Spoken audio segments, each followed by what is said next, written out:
कलकत्ता की एक साधारण गली में एक साधारण से घर के भीतर बैठा था एक असाधारण बालक। उसकी आंखों में सपने नहीं, प्रश्न थे। प्रश्न ईश्वर का, जीवन का और सत्य का। नरेंद्रनाथ दत्त, बुद्धि में तेज, वाणी में निर्भीक। विद्यालय में वो सबसे अलग था, क्योंकि वो केवल उत्तर नहीं देता था, वो प्रश्न करता था।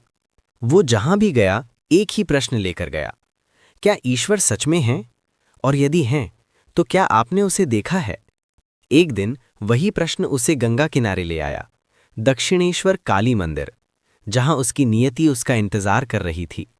नरेंद्र ने बिना झिझक पूछा, क्या आपने ईश्वर को देखा है? उत्तर मिला, हां, जैसे मैं तुम्हें देख रहा हूं।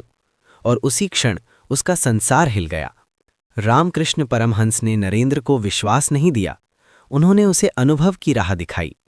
यहीं से एक शिष्य जन्म ले रहा था। लेकिन जीवन केवल ध्यान नहीं था, गरीबी थी, भूख थी, जिम्मेदारियां थीं। नरेंद्र टूटता नहीं था, क्योंकि उसके भीतर एक आग जल रही थी।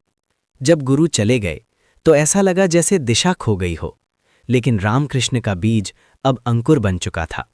नरेंद्र अब नरेंद्र नहीं रहा।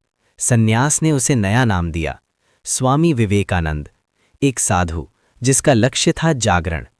पैदल चलते हुए उन्होंने भारत को देखा, सच में देखा। गरीबी, पीड़ा और मौन में कराहता राष्ट्र। मंदिरों में भगवान थे, पर बाहर मनुष्य भूखा था। विवेकानंद समझ चुके थे, यही असली पूजा है। समुद्र की लहरों के बीच एक चट्टान पर बैठा था एक विचार, भारत का भविष्य। और उसी मौन में जन्मा एक संकल्प। न धन था, न पहचान, केवल आत्मविश्वास था। और विश्वास था भारत की आत्मा पर। मेरे अमेरिकी भाइयों और बहनों, इतना कहते ही पूरा विश्व सुनने लगा। भारत बोल रहा था। वो तालियां नहीं थीं, वो सम्मान था।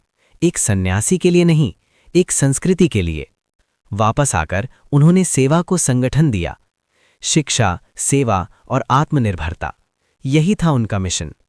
वो कहते थे, उठो, जागो और तब तक मत रुको जब तक लक्ष्य प्राप्त ना हो जाए। 39 वर्ष का जीवन, लेकिन विचार अमर।